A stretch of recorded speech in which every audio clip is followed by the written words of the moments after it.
Hello and welcome back. This is video number 2, and what we're going to do in this particular video is we are going to research your competition. Now, in doing so, what I recommend that you go ahead and do is open up some sort of notepad, or if you want to write it down, that's fine. But just keep a paper and pencil or some sort of notepad ready so that you can jot down the websites. Now, this is not really complex.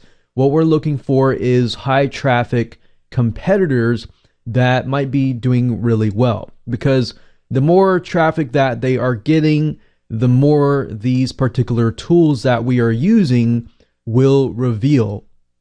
All right, so let's get started. So the first site that I want you to go ahead and go to is called quantcast.com. That's QUANTCAST. Now, I used to use Quantcast to figure out demographics, but I don't really do it anymore, just because some of the sites will have demographic data and some of them will not. Really, what I'm trying to figure out is what are the high traffic websites. So if you go to quantcast.com, you click Explore, and you type in a keyword. You can type a domain name if you want to, but like I said, we are creating a list of domain names. So go ahead and jot down the keyword that best describes your general niche. Don't be too specific just yet. So in this case, let's say, for example, that I want to create a product or service that primarily appeals to gardeners. So I'm going to type in garden and go ahead and click enter. And Quantcast, as you can see, the free version of this tool is showing the top 3. So as you can see, these are the top 3. This one obviously tells us that US rank is 3,200 and US reach is 600,000. Now, you might want to visit these websites and just make sure that these kind of fit what you're trying to sell, because there have been cases where even though you type in the keyword, the website might be something totally different than what you are trying to sell. Or maybe the demographics for this site is totally different than the demographics of this site. So what I recommend that you do is just go ahead and click on one of these. We can go ahead and view the site and just make sure that that is the type of site that we want to create. So as we can see, this is more of a how-to educational site, which is great. It's a great site with a lot of content posts. So essentially what they're doing is they're branding. So maybe you want to build something like this and you want to attract people in. You want to attract a perfect buyer in, gain their trust so that you can ultimately sell other things.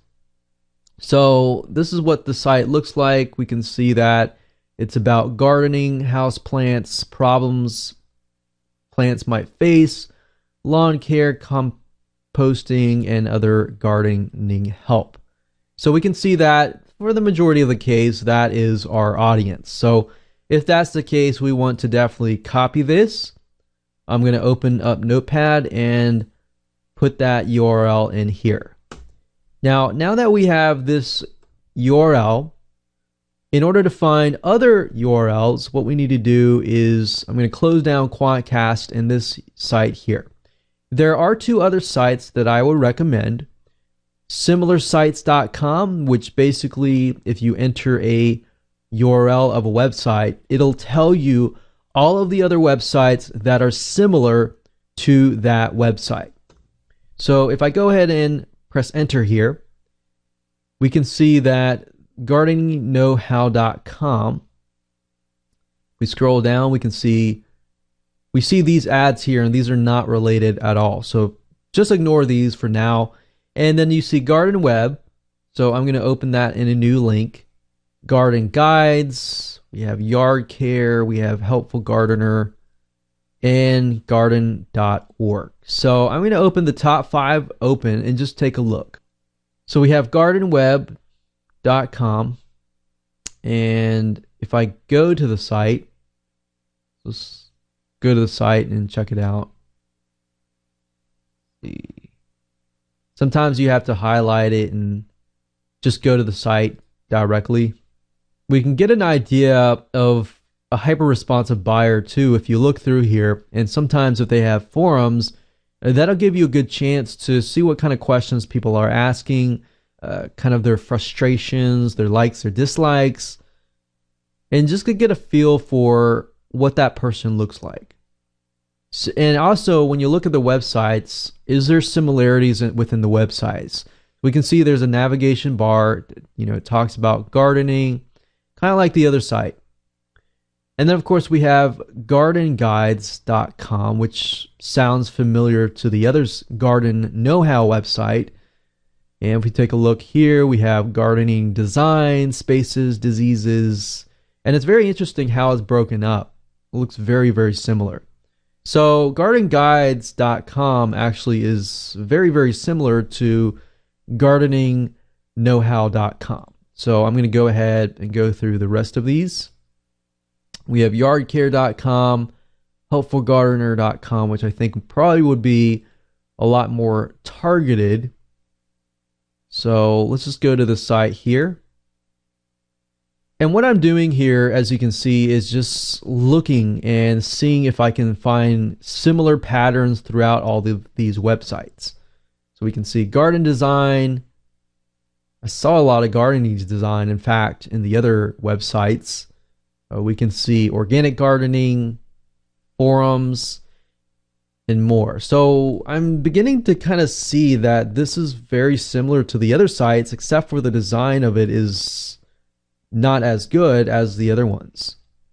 So now that I have 3 websites, I'm pretty much good to go now. Now, I want to offer you a different website as well, a similar web.com.